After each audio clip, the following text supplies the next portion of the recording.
আপনার সন্তানকে সবসময় অভাবের কথা বলবেন না, তাকে সবসময় পজিটিভ কথা বলবেন। মন বড় করতে শেখাবেন, অভাবের মাঝে তাকে আটকে রাখবেন না। তাকে মন ও মানসিকতা বড় হতে শেখান। তাকে সাধ্যের মধ্যে যতটুকু পারেন দামি জিনিসপত্র কিনে দেন। তাকে সামান্য রাখাল বালকের ব্যাংকার হওয়ার গল্প না বলে এরদোয়ান কিংবা বাইডেনের গল্প বলেন। মানুষ তার স্বপ্নের সমান বড় হয়, এই চরম সত্যটা ছোটবেলায় তার মাথায় গেঁথে দেন। তাকে বলেন যে কোনো কাজ সম্মানের, শুধু চেয়ারে বসাই পড়াশোনার উদ্দেশ্য না। চিন্তার মুক্তি না হলে পিএইচডি করেও কোনো ফায়দা নেই। নিজের বিবেকের কাছে তাকে সৎ থাকার শিক্ষা দেন। তাকে বলেন এই দেশেই পৃথিবীর শ্রেষ্ঠ দেশ না, পৃথিবীতে আরও অনেক বড় দেশ, জাতি, মানুষ ও সভ্যতা আছে। প্রচুর ভ্রমণ কাহিনী পড়তে দেন।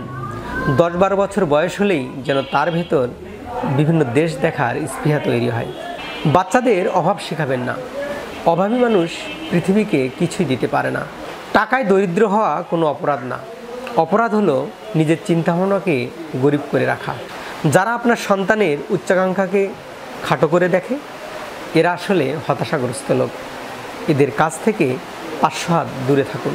আপনাদের জন্য অনেক অনেক শুভকামনা।